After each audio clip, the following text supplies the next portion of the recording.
Você já se auto-sabotou? Vive em relacionamentos complicados? Segue entre tapas e beijos com a sua família? Já esteve perdido em algum momento na sua carreira? Você não está sozinho. Em Psicologia Sincera, eu, Ana Luísa, E eu, Ana Tereza, vamos comentar os mais diversos assuntos do nosso cotidiano, sempre com uma opinião sincera. pode ser que você se identifique ou não com as nossas análises e reflexões. Mas aí você vê se a carapuça serviu.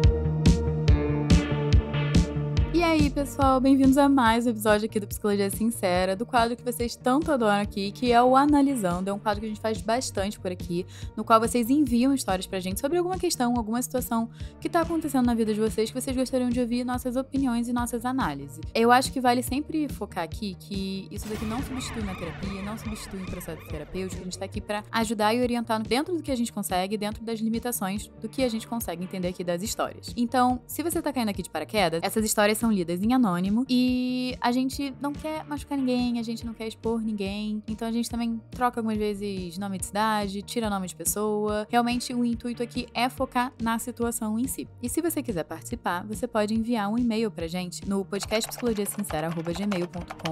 Você envia pra gente por lá e vocês vão entrar aqui na fila das histórias e a gente sempre tenta juntar histórias similares. A gente lê umas 2 histórias por episódio, por exceção a gente lê uma, pra gente falar coisas similares com histórias e questões similares. E antes da gente ir pra nossa primeira história, a gente quer deixar um convite, na verdade 2 convites pra vocês que estão ouvindo. Quem ainda não é nosso apoiador do podcast, a gente tem uma área de apoio lá pelo Orelo, é outra plataforma, o link vai estar aqui embaixo na descrição do episódio, que a gente faz um episódio extra por mês pros nossos apoiadores. Geralmente a gente faz esse quadro aqui do Analisando, que é o favorito de todo mundo. E nossos apoiadores, além de ter acesso a um episódio extra exclusivo por mês, também tem prioridade na fila das histórias do Analisando. Então, fica esse convite pra vocês, o link vai estar aqui embaixo na descrição. É um valor simbólico pra vocês poderem ter essa prioridade, esse conteúdo extra por mês, além de ter acesso à nossa biblioteca exclusiva de conteúdos. E o segundo convite é, se vocês não ouviram no nosso último episódio aqui de edição especial de 4 anos, a gente vai falar aqui de novo. A gente agora tá com uma comunidade do Psicologia Sincera, então a gente tá querendo ir além só do podcast, a gente tá querendo ter esse espaço pra gente poder trocar com vocês, pra gente poder falar diretamente com vocês quando tem episódio novo no ar, quando tem lançamento,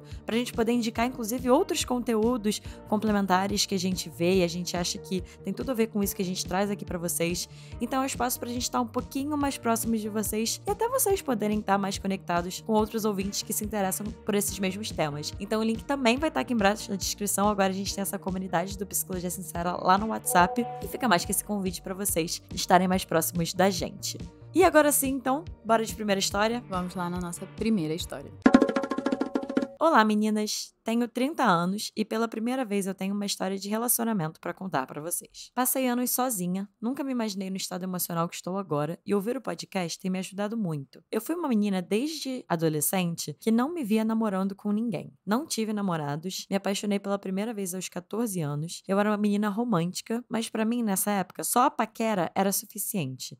E esse romance nunca deu certo. No final, eu nem fui beijada por ele. Desde então, eu sempre fui aquela menina quieta, que não era desejada, era aquela amiga que os meninos chegavam em mim só pra eu ajudar a ficar com as minhas amigas. Levei anos pra me sentir bonita, desejada e interessante. Isso aos 28 anos. Tive alguns rolos, mas nunca chegou ao ponto de virar algo sério, e sempre atraía homens indisponíveis, mas como eu não sentia nada por eles, nem ficava desejando os próximos encontros. Eu estava convicta que nunca encontraria ninguém que me apaixonasse de verdade, mas no meu íntimo eu esperava que esse dia em algum momento da minha vida chegaria. Até que eu conheci um homem ano passado. Ele era 4 anos mais novo que eu, nós dois vínhamos de culturas parecidas, então tínhamos os mesmos gostos. E na minha cabeça ele seria o homem que eu estava tanto esperando nesses 30 anos. Era como se eu tivesse voltado aos meus 14 anos. Conheci ele em uma procura por um produto em um restaurante. No primeiro contato não estava tão interessada, ele não me atraía fisicamente e lembro que nas primeiras conversas percebi algo que não estava gostando, como o jeito que ele se referia a gostar de videogame, que era a vida dele após o trabalho. E no nosso primeiro encontro ele só falou dele. Eu quase não falei, mas fiquei quieta. E o nosso beijo não foi muito bom. Mas pra mim isso não era problema em não continuar. Depois tivemos o segundo encontro e ele se mostrou interessado em saber mais sobre mim. Foi sendo cavalheiro, sendo romântico, e eu fui deixando levar e acreditando que ele era aquilo mesmo, que ele estava realmente gostando de mim. Tivemos nossa primeira transa, foi muito bom, me sentia confortável com ele, mas tive problemas na relação sentindo muitas dores. Eu sabia que sofria com vaginismo, mas não falei pra ele, fiquei quieta. A partir daí parece que tudo mudou. Ele mudou, ficou mais distante e frio, um jeito dele que ainda não conhecia. Compreendia quando ele demorava tanto de marcar algo, ele sempre dizia que era rotina cansativa e que não estava bem. Pensava em dizer que não estava gostando disso, pois ele demonstrava falta de interesse. Então, um dia chamei ele para dormirmos juntos e ele disse que seria bom no outro dia, pois ele tinha comprado um presente para mim e queria me dar com calma. Então eu fiquei quieta e segui aceitando suas desculpas, esperando ele me chamar para nos encontrarmos. Eu ficava dias ansiosa e chegou em um momento que eu até passei a noite chorando só de pensar que ele não queria mais nada comigo. Ele ficava indiferente quando eu dizia que estava com saudade dele. No início, eu me sentia mais leve e tranquila, mas depois era muita ansiedade. Até evitava mandar mensagem que poderia parecer que eu estava muito apegada, pois sentia medo de que se fizesse isso, ele se afastaria mais ainda. Só a ideia de pensar que não teríamos nada, que ele sumiria do nada, eu sentia medo demais disso acontecer. E quando ele me levou para comemorar meu aniversário de 30 anos, eu comecei a me sentir especial, que tudo que pensei era coisa da minha cabeça, que ele ainda me queria. Saímos e eu estava sonhando que nesse dia ele me daria meu presente e me pediria em namoro. Mas esse dia não foi tão bom. Ele parecia muito frio, nem me deu parabéns, na verdade, como se fosse um dia normal. Ei, turma, esse cara fede! Acabamos que dormimos juntos esse dia, mesmo sentindo que na verdade ele não queria estar ali comigo. Desde então ele começou a ficar mais distante, frio e indiferente. Mas eu tentava seguir com isso, pois eu só conseguia pensar no lado dele romântico e como que foi nos primeiros dias. Até aqui eu fiquei esperando mais de um mês ele me chamar para sairmos e foi aí que não aguentei e mandei mensagem dizendo que estava com saudade. Nesse dia ele me ignorou e ficou 17 horas jogando videogame e dias sem nem menos responder essa minha mensagem. Fiquei muito mal. Esperei ele mudar, mas nada. Ele só falava comigo quando mandava algum meme, somente. Passou dias sem falar comigo, até no dia da minha última mensagem, que fui perguntar por que ele estava daquele jeito, e que eu queria marcar algo com ele, e se ele ainda queria fazer alguma coisa comigo. Ele simplesmente me ignorou faz 2 meses e ainda não tenho resposta. Me excluiu da sua rede social faz 1 semana, e isso vem me machucando. Passei semanas chorando todos os dias, sem comer direito e sem focar no trabalho. Faço terapia, mas ainda me dói muito. Tento não pensar nele, mas passo quase 24 horas com isso na cabeça, como se a ideia de que tinha encontrado o único homem que ficaria comigo, idealizei o homem certo pra mim, que a química que sentia com ele não teria com mais ninguém.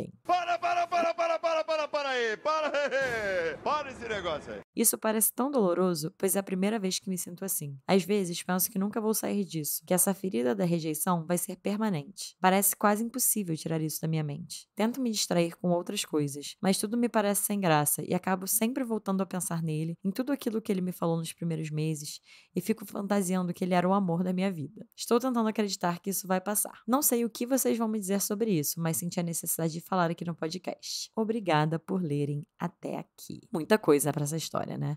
Tem muita coisa pra eu comentar. Sinto muito que você esteja passando por isso, assim, eu entendo que talvez seja a primeira decepção amorosa que você teve, e é difícil ser recusado, é difícil quando as pessoas terminam com a gente, e eu acho que isso toca em coisas bem profundas suas, assim, tem coisas aqui que eu não tenho como pontuar o que se passa na cabeça dele, porque não é ele que me mandou a história, e não é ele, né, que eu vou orientar aqui e ajudar e analisar, enfim. Mas quando você começou na primeira frase, no sentido de eu fui uma menina desde a adolescência que não me via namorando com ninguém, isso pra mim já é algo que eu acharia interessante de aprofundar, porque me mostra um valor de si próprio, uma autoestima muito baixa. Porque você se acha tão sem valor, tão desinteressante, que nem passa pela sua cabeça que alguém possa te achar interessante, que você vai ter valor pra alguém, porque é tão óbvio que você não tem valor. E aí, o que você foi fazendo ao longo da sua vida? Dado que é óbvio para mim e para a sociedade que eu sou uma pessoa descartável, indesejada, eu vou agir e vou aceitar esse rótulo que eu me dei e que eu acho que todo mundo tá me dando e vou ficar nessa posição quietinha aqui, ninguém vai me tirar, eu nem vou mexer. Porque eu vejo você muito na sua história muito passiva, você vai engolindo muita coisa desesperada pra ser aceita e desesperada pra alguém ver esse valor em você. Só que você consegue ver que você também não vê esse valor em cima de você quando você fala que você não é desejada, que você sempre é a menina que os caras querem pedir pra desenrolar as amigas, né? Ninguém quer pegar você diretamente. Eu entendo quanto é dolorido ficar nesse local, só que eu fico pensando o quanto também esse lugar de tão baixa autoestima também acabou ocasionando as rejeições que você vivenciou. Porque quando a gente acha uma coisa sobre a gente mesma, a gente muitas vezes faz profecias autorrealizadoras. No sentido de, um cara poderia ido falar com você super interessado e você nem dá bola, você dá um corte. E aí a pessoa, né, indiretamente ali entende que você não tá afim. Muitas vezes você não se arruma, você não gosta de você não se sente confortável com você e não dá abertura pra outras pessoas. O que eu tô falando isso não é pra te culpar, não é pra você se sentir mal, mas muitas vezes são duas coisas, não uma só. Então eu fico vendo que a gente também pode analisar o quanto de o que a gente consegue mudar da sua parte e o que teve também a vida não sendo muito legal com você. O que fala do próprio funcionamento da pessoa, né? Você tocou exatamente em um dos pontos que eu pensei em falar, Ana Teresa, que é desse termo. Eu tenho certeza que a gente já falou isso aqui antes, mas eu acho que faz muito tempo. E atenção, se liga aí que é hora da revisão. Então, pra quem tá ouvindo, fica aqui um termo pra vocês conhecerem novo, que é a profecia autorrealizadora. Eu lembro que esse foi um dos, assim, conhecimentos, conteúdos que mais ficaram marcados pra mim na faculdade, da primeira vez que a gente escutou falar sobre o que a gente aprendeu.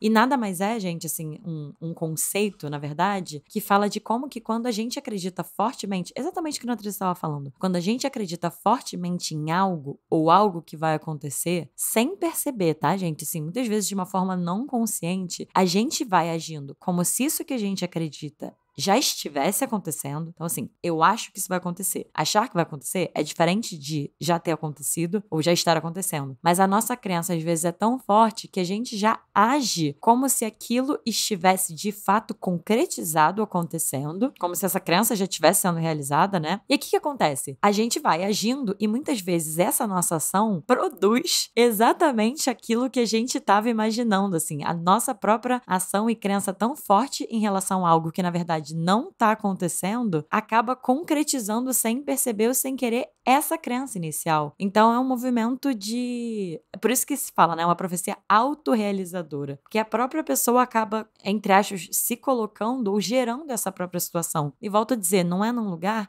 de culpar quem tá ouvindo ou a ouvinte, né? Porque todos nós fazemos isso sem perceber. Mas é de você poder ter uma consciência maior de como que é o seu funcionamento, muitas vezes, sem você perceber, e que pode acabar contribuindo para um contexto de você mesma realizar algo que você acredita sobre você. Então, traduzindo melhor, que era o que a Natália estava falando, né? Rejeição, inclusive, gente, tem muito a ver com autoestima, assim. Eu não sei nem muito bem como que a gente poderia falar de uma coisa sem falar de outra, assim, né? Então, quando a gente tem uma autoestima baixa, a gente tem um valor próprio, né? Baixo, desqualificado, assim, isso reflete nas nossas relações, na forma como a gente sente a rejeição, na forma como a gente mesmo se rejeita. E é exatamente como a Teresa falou, né? Essa imagem de si, essa baixa autoestima pode acabar gerando situações em relações que reforcem essa baixa autoestima. E aí fica esse ciclo vicioso, né? E outra coisa que eu notei é que parece que é quase que você devesse pra alguém ou você tivesse que ser grata quando alguém te valoriza. Porque você espera tão pouco, né, do que os outros podem dar pra você. Quando alguém dá alguma coisa, você tem que ser grata. Isso não é verdade.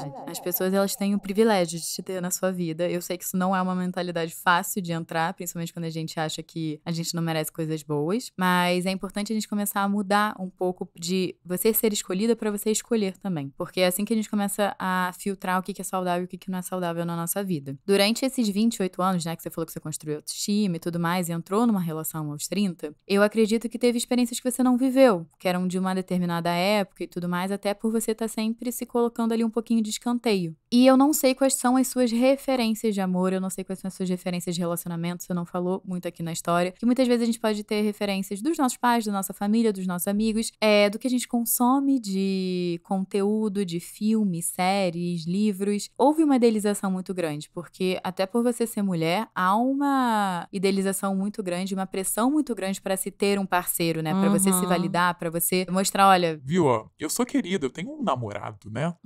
É algo muito valorizado valorizado socialmente, né? É algo muito valorizado. Então, eu entendo que você gastou um tempo da sua vida, como todas as mulheres, eu também já gastei, idealizando como seria um namorado. Só que acabou que, por você ter idealizado tanto, eu fico me questionando se as réguas... Quais eram as réguas que você estava usando e quais eram os pesos? Se você estava colocando peso nas coisas que... Não, eu não quero botar certo e errado, mas assim, nas coisas que deveriam estar sendo olhadas e não tá sendo olhado para outro. Ou olhando muito uma coisa que no dia a dia nem vai fazer tanta diferença na relação, mas passando pano para outras coisas que realmente vão fazer diferença, porque eu acho que quando a gente vai crescendo, a gente tem que ter experiências até pra gente se autoconhecer e entender o que a gente precisa e pedir das relações. Então, você tá entendendo agora como funciona relacionamento, e uma das dinâmicas que a gente aprende mesmo, isso foi uma coisa até que eu também aprendi na minha primeira relação, que é, você tem que aprender a pedir, você tem que aprender a verbalizar que as coisas te incomodam. E você sempre me fala que você prefere deixar de lado ou ficar calada e esperar a iniciativa do outro pra não incomodar. Porque já que você é um peso, já que, né, você é tão descartável, você não pode gerar um mínimo de incômodo em ninguém pra você ficar ali. Só que você consegue ver que era você ficando desconfortável pro outro ficar confortável. Então você vivenciou uma relação que foi muito desconfortável pro garoto ficar confortável e no final você realizou a sua profecia que você ia ser recusado e você ia ser descartada, porque você escolheu uma pessoa que talvez não estivesse valorizando tanto você. Tem uma frase que eu tava lendo outro dia, quando eu tava lendo sobre rejeição pra esse episódio, que eu achei que faz muito sentido com o que a gente tá falando aqui. E eu vou deixar aqui pra vocês refletirem sobre, que é: o nosso conceito próprio tende a ser o nosso destino. Pesado, hein, gente? Anotem. Anotem essa frase. E aí, eu lembro que esse texto estava falando, assim, como que existe essa relação entre uma baixa autoestima e o medo da intimidade, o medo do sucesso. Porque, de fato, né, assim, e junto disso, obviamente, o medo da rejeição, que é um risco. Quando a gente se coloca vulnerável numa relação que tem intimidade, quando a gente se coloca vulnerável numa proposta ou numa oportunidade, assim, que tem a chance do sucesso, também tem a chance da rejeição, né? Então, o complexo da baixa autoestima em relação a isso é como que as pessoas ficam muito paralisadas mesmo, né? Assim, por como que fere, por exemplo, uma rejeição. Porque uma coisa que eu fiquei pensando também, até queria ouvir sua opinião sobre isso, Ana Teresa, e quem tá ouvindo, assim, a gente tem a tendência de pegar a rejeição como uma coisa muito pessoal, assim. Eu estou sendo rejeitado. E claro que é uma coisa que eu pensei também. Socialmente, tem sim pessoas, corpos, cores que são rejeitados. Eu até fiquei pensando nisso, assim, das ouvintes que enviaram. Até acho que poderia ser interessante pra quem enviar a sua história, assim, de poder se autodescrever. Porque a gente sabe, sim, que a vivência de uma pessoa gorda é diferente de uma pessoa com corpo magro, assim, de rejeição, né? Tem especificidades. Então a gente também não pode deixar de levar isso em consideração e como se fosse só de você, ouvinte, assim. Como se fosse só uma questão sua pra lidar. Tem, sim, pontos específicos que falam sobre quem a gente é e como que a gente é, fisicamente mesmo, que fala de como que o mundo vai reagir a gente e como que o mundo vai aceitar ou rejeitar a gente. Então tem coisas que podem sim ser pessoais. Mas o outro lado do que eu estava pensando é como que geralmente a sensação de ter sido rejeitado, que...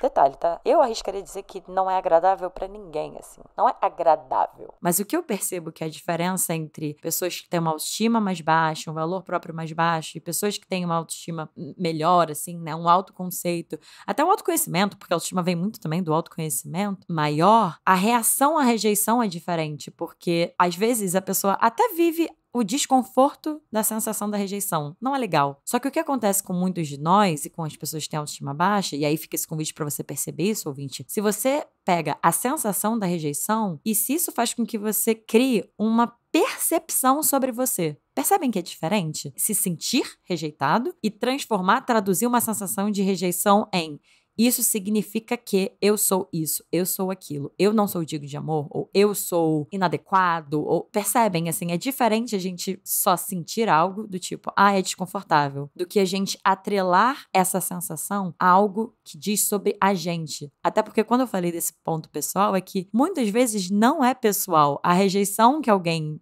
faz perante a gente, seja numa entrevista de emprego, seja num relacionamento, fala de algo da pessoa, de algo que a pessoa quer, de algo que a pessoa não quer. Mas como que a gente tende a pegar isso pra gente, né? E quando ainda tem esse contexto de autoestima baixa, fica mais forte ainda, a ferida é maior ainda, até porque é como se a pessoa estivesse confirmando algo que a pessoa que está sendo rejeitada já sente, já pensa sobre ela. Então vocês percebem, assim, como o lugar para ser olhado e cuidado é do olhar da própria pessoa para ela mesma e não do que essa outra pessoa pensa e sente sobre você. Tem um teórico que eu gosto muito que fala muito sobre isso que a Ana Luísa tá falando, que eu concordo muito, que é o que a gente acha que os outros pensam sobre a gente é apenas eco do que a gente já acha sobre a gente.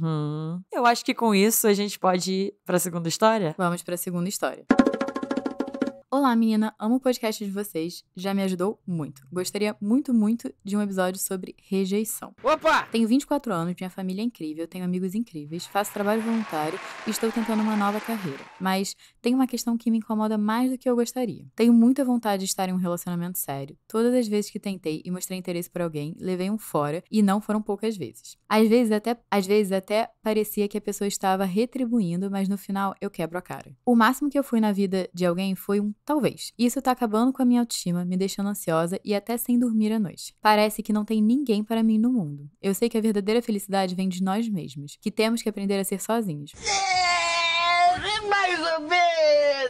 Mais ou menos. Mas era uma experiência que eu queria muito viver. Já fiz terapia e minha psicóloga sempre me incentivou a não encarar o passado como evidência do futuro, mas tá cada vez mais difícil me convencer que sou digna do amor, visto que nunca tive ninguém me validando dessa forma. Será que eu sou só azarada por ter tentado apenas com os que me rejeitaram? Será que tem algo que preciso melhorar para ser digna disso? Como posso resgatar a autoestima e amor próprio, apesar de todas essas rejeições? Por favor, me ajudem. Obrigada. Então, eu acho que isso tem muito a ver com o que a gente estava falando, né, assim. E primeiro de tudo, eu queria validar também a sua experiência e a sua dor e desconforto de ter passado por situações em que você foi rejeitada, assim. Porque é importante a gente também trazer aqui esse discurso de a verdadeira felicidade vem de nós mesmos, temos que aprender a ser sozinhos, como se a gente não vivesse numa sociedade, como se a forma como as pessoas nos olham e reagem a gente não nos afetasse, assim, não fosse importante em algum ponto. Também não é muito bem por aí, né? É muito válido precisar de validação até certo ponto, né? Tanto que muito do trabalho, quando a gente trabalha com pessoas com uma autoestima baixa, que não se validam, é a gente analisar quais são as relações na vida dessas pessoas, né? Porque um dos pontos para ajudar, inclusive,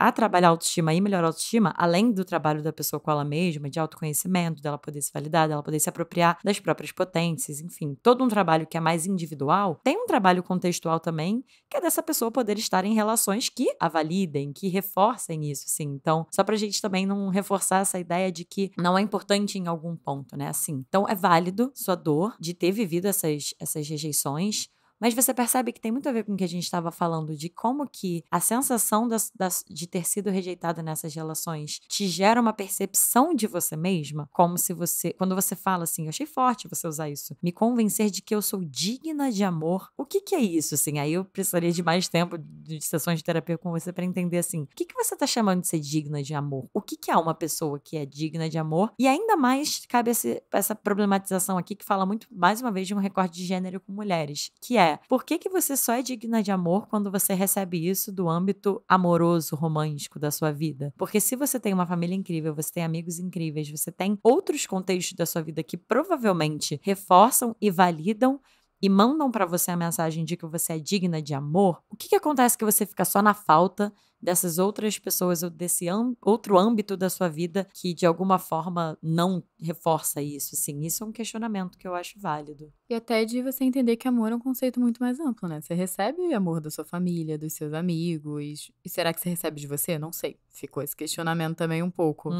Mas uma coisa que eu fiquei curiosa é pra entender o seu padrão de parceiros. Porque com certeza tem um padrão, gente. Assim, somos seres humanos. Eu sou psicóloga, eu acredito em padrão. E você falou que já demonstrou várias vezes interesse por várias pessoas, né? Então a gente tem uma amostra aí grande pra analisar.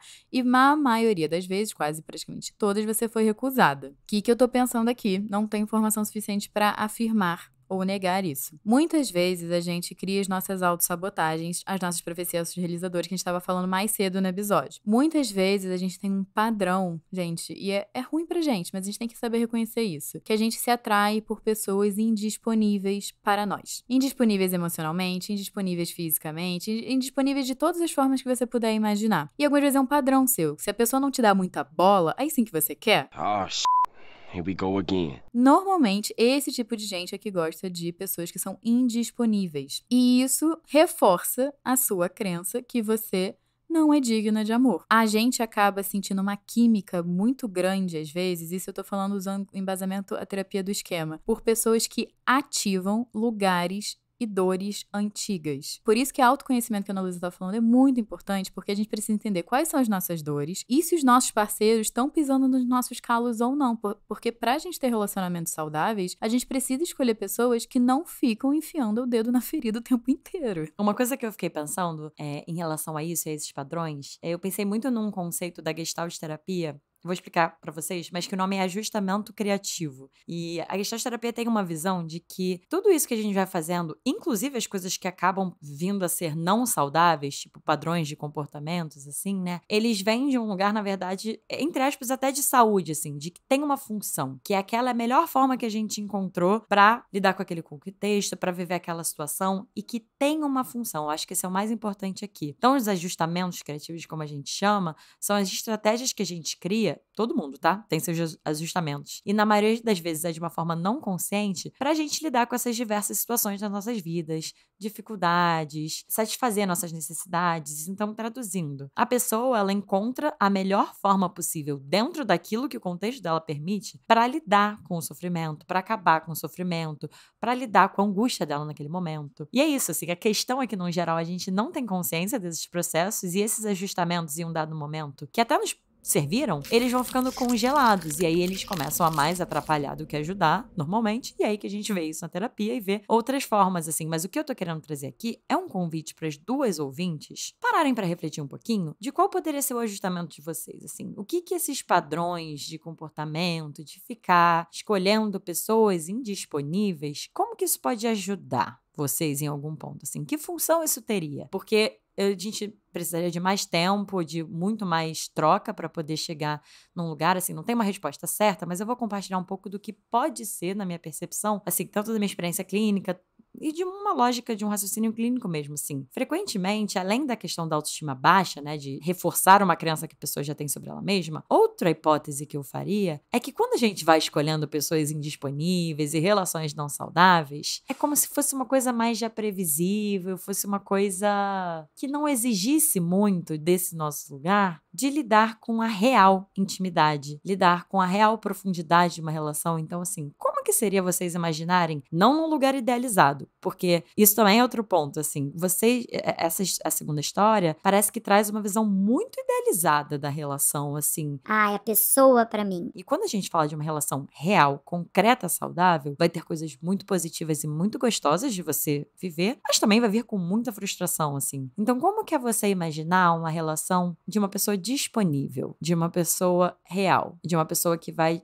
te dar muito afeto, vai te dar muitas coisas positivas? Como é que seria pra você receber isso? E como seria pra você também receber o lado real dessa pessoa? As coisas feias, as coisas chatas, as coisas que vão te incomodar e que pressupõe também que essa pessoa vai ver o seu lado real. Porque às vezes isso é muito mais difícil de lidar e de sustentar do que essas relações indisponíveis. Então, às vezes, o ajustamento, só pra fechar, dessas pessoas e desses padrões de ficar se relacionando com gente indisponível é uma forma de ajudar as pessoas a não lidarem com a dificuldade, muitas vezes, que é da realidade de uma relação saudável de troca, de uma pessoa que vai se mostrar das melhores e das piores partes dela, e você também vai ser convidado a mostrar suas melhores e piores partes. Você tá pronta para alguém ver isso em você? Esse fica o questionamento. Talvez esse seu ajustamento esteja te ajudando a não ter que lidar com isso. Eu achei excelente esse questionamento. E uma coisa que eu fiquei com pulguinha atrás da orelha também é, quando a gente vem de ambientes que a gente recebeu pouco, quando a pessoa dá muito, a gente fica desconfortável. Eu digo isso porque eu sou uma pessoa que tem dificuldade de receber elogio e eu aprendi a só não invalidar o elogio dos outros. Não quer dizer que eu fico super confortável de ser elogiada, mas eu vim de um lar muito crítico. Então, críticas são muito mais confortáveis para mim do que elogios. Então, a partir do momento que você está com um parceiro afetuoso, que dá o amor que você merece, que você tem que receber mesmo para você ficar mais suprida, o quanto isso te gera conforto ou o quanto isso te gera desconforto. Porque aí, se isso te gera desconforto, você não tem que fugir. Você tem que aprender a receber afeto que talvez você nunca tenha recebido. E aí, isso vai com coisas muito mais profundas, que a gente tem que avaliar muito o seu passado, rejeitado, entender quais são os tipos de afeto que você recebeu, o que você não recebeu, porque, gente, muitas vezes ser amado, sendo que você não tem histórico de ser amado, é estranho, é uma sensação estranha, e você tem que se acostumar a receber coisas boas e ser tratado bem. Eu sei que isso é uma loucura, mas isso na prática acontece. Muito, eu já vi pessoas sentindo nojo de afeto, porque não estavam acostumadas, assim, aquela vergonha alheia, aquele desconforto, porque não aprenderam. É a famosa galera que foi falando, emocionado demais, pegajoso demais, não quero. Gente, não sustenta a demonstração de afeto. Desculpa, joguei. Exatamente, exatamente. E pra gente fechar, eu só não queria deixar de compartilhar e reforçar uma coisa que a Ana Teresa falou, assim, que quando essas dores de rejeição são muito grandes, como eu falei, ninguém gosta, ninguém sente conforto em ser rejeitado. Mas quando a gente vê que é uma ferida muito grande, acho que vale, pra quem tá ouvindo e se identifica, visitar onde que a rejeição fala, o que a rejeição tem a ver com a história de vocês, assim. Onde que a rejeição entra? Porque quando vira algo quase que obsessivo, assim, de por que essa pessoa me rejeitou, assim, de não conseguir largar a mão dessa relação onde a pessoa foi rejeitada, eu fico me perguntando se, na verdade, não tem outra dor de rejeição, de outra relação ou de outro contexto. E a gente sempre fala aqui dos nossos pais, mas não necessariamente, né? Assim, é o palpite inicial, acho que da maioria dos psicólogos, mas não precisa, porque a rejeição pode vir, como eu falei, na sociedade, em relação a alguns recortes, na própria escola, né, com bullying, enfim. Tem outras dores de rejeição, mas eu fico me perguntando se, na verdade, não tem essa outra dor de rejeição sendo projetada nessa pessoa. E aí, muitas vezes, entra nessa espiral mesmo, né, de querer entender, de virar quase que uma missão de vida, entender e solucionar, assim, esse caso, né?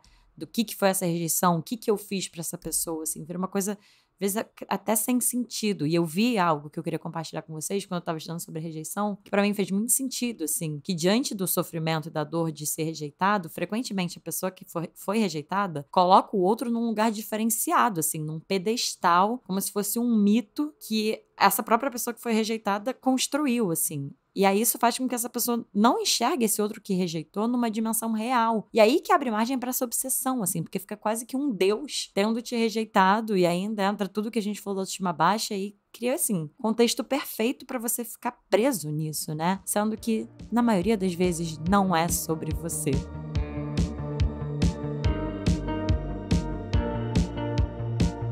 Gente, se vocês ouviram até aqui o episódio, eu acho que pra acolher essas ouvintes, a gente poderia comentar, sabe aquele emoji do coração partido que você coloca? Eu acho que a gente poderia deixar nesse episódio pra vocês comentarem, como uma forma de mostrarem que vocês ouviram até aqui, mas também uma forma de acolher todas essas histórias e essas dificuldades que essas ouvintes estão passando. Até se vocês se identificaram, inclusive, com alguma coisa que a gente falou, alguma coisa da história dessas ouvintes, coloque aqui embaixo esse emoji do coração partido pra gente saber que vocês também se identificaram, que tem outras pessoas que sentem a mesma coisa. E, pessoal, se vocês gostaram do episódio e também quiserem mandar esse episódio com informações valiosas que a gente tá falando, compartilha nas suas redes, manda pros seus amigos, classifica, porque se vocês classificarem com 5 estrelas, esse podcast chega em mais gente. E não deixa de seguir a gente nas redes sociais, no @podcast Psicologia Sincera. A gente sempre dá uma olhada quando vocês estão compartilhando a gente por lá, o que vocês estão ouvindo, o que vocês estão gostando do que a gente tá falando. E se vocês também quiserem me acompanhar, vocês podem me achar no @Ana Teresa Cavalcante e Ana Luísa. No @psicóloga Ana Luísa Braz. A gente também vai deixar aqui na descrição do episódio o Instagram do nosso editor de áudio, Bernardo Dabu, e do nosso designer, Fernando Pico Emílio, assim como o link pra nossa comunidade. A gente então falou muito de rejeição e de autoestima baixa aqui hoje no episódio. Então lá na nossa comunidade é um espaço pra gente continuar essa conversa, a gente mandar conteúdos, ou vocês mandarem conteúdos de outros podcasts, enfim, vídeos de outros psicólogos falando sobre esse tema pra gente poder estar sempre se agregando, se ajudando e pensando mais, refletindo mais sobre isso tudo. E também vai estar o link da nossa hora de apoio para quem quiser prioridade na fila de espera do Analisando e para quem quiser um episódio extra por mês do Psicologia Sincera. E é isso, gente. Um beijo e até o próximo episódio.